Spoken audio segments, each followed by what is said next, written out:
What's up, everybody? Welcome back to the Live with Brandon Blakeney podcast. Of course, I'm your host, Brandon Blakeney, aka Brandon Lee TV, back at it again with another banger, my friends. So kick back, relax, and come take a ride with me.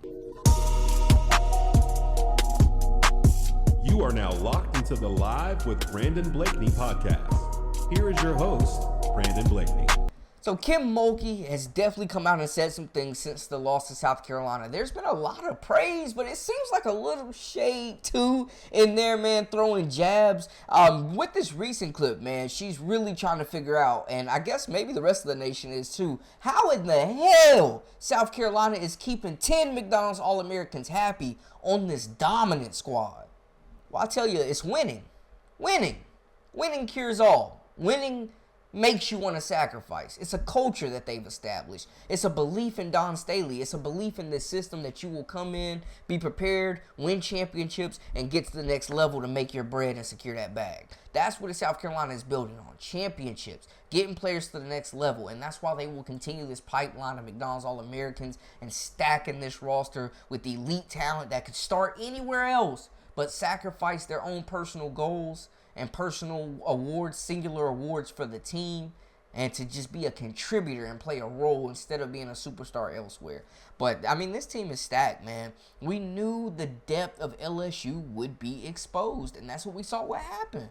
Honestly, let's be real about it. I mean, we saw what Miracle Shepherd didn't really get in. Kalen Gilbert, non-factor. Jersey Wolfenbarger, non-factor. Cheyenne Wilson out there turning the rock over. Like, these transfers really brought nothing to the table in this game. And it's all on the big three, like I've been saying the entire season. Kalen Gilbert is a good player, but she did not show up when it mattered. It fell on the big three. It fell on Anissa Morrow. It fell on Michaela Williams. It fell on Flau'jae Johnson. And they didn't have much else going. And when the shots weren't falling, when the fouls started adding up, when they couldn't get stops and got frustrated, when the fatigue kicked in, the shots were not falling for this group.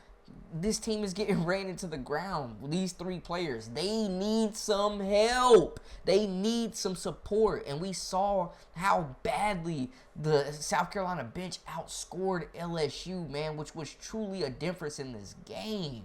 I mean, the depth is crazy. The recruiting classes they're stacking is crazy. The pieces that they're adding in the transfer portal to complement this culture and this group is crazy. Coach Mulkey, no, they don't have the depth. That's why she out there looking crazy talking like that, though, man. And she's a great coach. This is no disrespect, but she out there, we don't have that. We don't have this. I got to play with what I got. Like, yeah, so does everybody else in the country.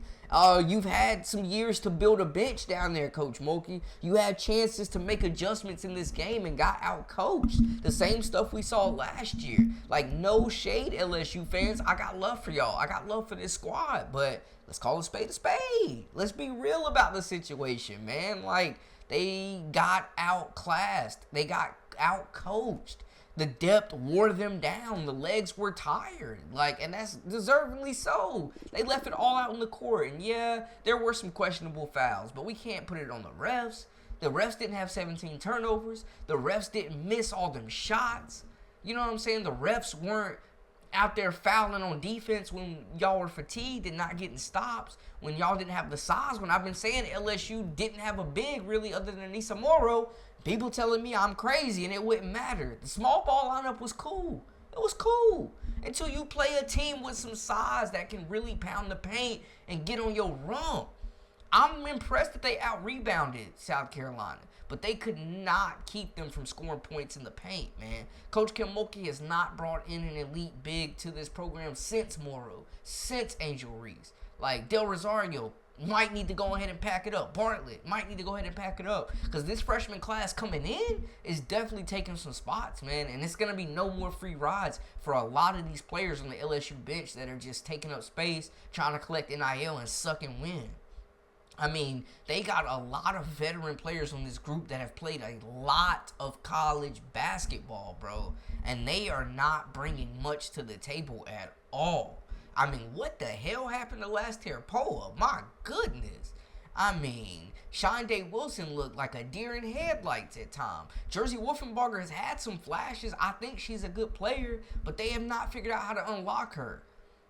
Kaylin Gilbert has been a good player the last 3 weeks. I give it to her. She's a bucket. South Carolina's defense shut all that down. I mean, it was defense. It was fatigue. Like, shout out to South Carolina. They deserve all the credit. But it's also fatigue. That depth wears you down when you're getting pressed for 94 feet, when you got a defender in your chest, in your ish for 4 quarters, a new fresh pair of legs every time you turn around, in your chest, pushing the basketball against you, still got to play defense, and you got Full Wiley out there. You got Tessa Johnson out there. You got Raven Johnson pushing out there. You got Breezy Hall pushing out there. You got Maddie McDaniel out there. Like, bro, this backcourt is insane. They just got bodies to throw at you and deny you the basketball and disrupt your flow and make things difficult. But it does seem like Kim Mulkey kind of whining a little bit, man. I mean, it was, Dawn Staley been here 17 years. Like, this is just our 4th. Salute. You've built this program with NIL money, with exposure, with the recruiting trail. Kim Mulkey's a great recruiter. And the transfer portal. They've built this program up overnight. Salute to them. But South Carolina still remains the class of the SEC. And they are the class of the NCAA right now as the defending champions. LSU has not had any answers for them in years. In years. Over a decade, it feels like. Like, years. It's been years. And they've had no answer. Coach Kim Mulkey has had no smoke for Dawn Staley while she's been at South Carolina, man. And it just seems like it's more excuses and deflecting, in my opinion. But y'all let me know. It feel like it's a whole lot of deflecting and what we don't have. But you got to work with what you do have. And you do have 3 of the best players in the country. Nobody told you not to go out there and land a big. There were some out there. Nobody told you to just load up on guards and not get any bigs. Nobody told you to bet it all on Del Rosario. Nobody told y'all not to develop her. Like, I mean, what's going on? She hasn't gotten any better. She might have got worse. Like, where's the development of talent? Where's players that have been there for 3 and 4 years, like Flage, like Michaela Williams? Like, the guards are developing. The bigs are not. I mean, they can't even rebound. Samaya Smith has regressed tremendously.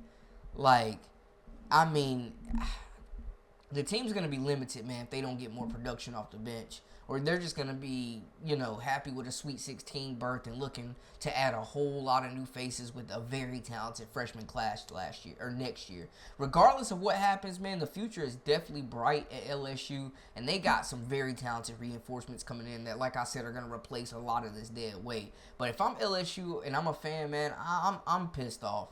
I'm annoyed that the bench is not producing. I'm annoyed that Coach Kim Mulkey couldn't make in-game adjustments. I'm annoyed that they were still in this game. I don't have a dog in the fight, but I'm just saying that I'm annoyed that, I would be annoyed that they're competing and not able to get over the hump with South Carolina, who had moments in this game and couldn't close on the lead. To get it within a manageable distance. I mean, it was manageable for a little bit late in the game. It was a great first quarter by them. But, I mean, you get close. You get your opportunities. You miss a lot of shots. You get a lot of turnovers. You do a lot of goofy fouls. And, you lose. And I don't think they played their best game by any means, but South Carolina had all the answers for LSU for 3 quarters.